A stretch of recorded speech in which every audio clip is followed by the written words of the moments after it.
আমরা যে এসেছি, অর্থাৎ জীবজগৎ যে এসেছে, এই আসার প্রয়োজনীয়তা কি?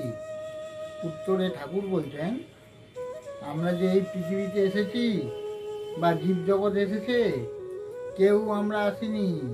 এ কথা শুনে তোমাদের অবাক লাগছে যে আমরা যে এসেছি সেটা আবার আসেনি। এটা কি করে হয়? সেটা কি করে হয় শোনো। যে বিষয়বস্তুর অস্তিত্ব থাকে না, অস্তিত্ব নিয়ে গোলমাল হয়, খুঁজতে গেলে যে অস্তিত্ব খুঁজে পাওয়া যায় না, যারা আসে তাদের খুঁজতে গেলে যখন খুঁজে পাওয়া যায় না, তারা কি আসে? ব্যাপারটা বুঝতে পেরেছো তোমরা? যে বিষয়বস্তুকে তোমরা দেখতে পাচ্ছ, খুঁজতে গেলে তার খোঁজ পাওয়া যায় না। যত খুঁজতে যাও নিজেই তার মধ্যে হারিয়ে যাও। হারিয়ে যাওয়াটাই হলো খোঁজার রীতি। যত খুঁজবে তত সেই নিখোঁজের মধ্যে হারিয়ে যাবে। খুঁজতে গেলে শেষে নিজেকে আর খুঁজে পাবে না। সুতরাং সেই আশাটা আশা নয়। যেই আশার মধ্যে সত্যিকারের অস্তিত্ব বোধ থাকবে, জানার বোধ থাকবে, সেই আশার মধ্যে সত্যিকারের অর্থ আছে। ব্যাপারটা বুঝতে পেরেছ? আমি আছি, এই বোধ চিরন্তন বোধের সঙ্গে যোগাযোগে থাকবে। সেই বোধ হলো সত্যিকারের এসেছি।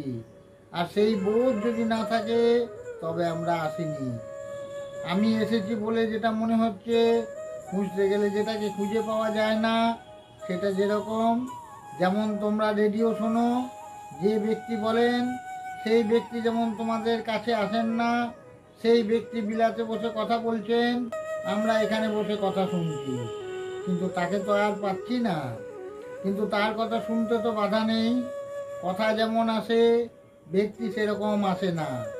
আমাদের এই যে জীবজগৎ, এই যে সৃষ্টি, এটা হচ্ছে একটা শব্দ, এটা হচ্ছে একটা ধ্বনি। এই জগৎটাই হচ্ছে একটা শব্দ বা ধ্বনি, যার রূপকে তোমরা সচক্ষে দেখতে পাচ্ছ। দেখতে পাওয়াটাই দেখা ক্রিয়ায় চক্ষু সাহায্য করে ঠিকই, কিন্তু শোনা ক্রিয়ার মতন। ব্যাপারটা বুঝতে পেরেছ? চোখে দেখে সত্যি, কিন্তু এই দেখাটা শব্দ ক্রিয়ার মতন। শব্দটা যেমন খুঁজে পাওয়া যায় না, তেমনি চোখে দেখাটাও এক জাতীয় ধ্বনি, শব্দ ক্রিয়ার মতন, যাকে খুঁজতে গেলে খুঁজে পাওয়া যায় না। চোখটা হচ্ছে এক জাতীয় কান, জিহ্বাটা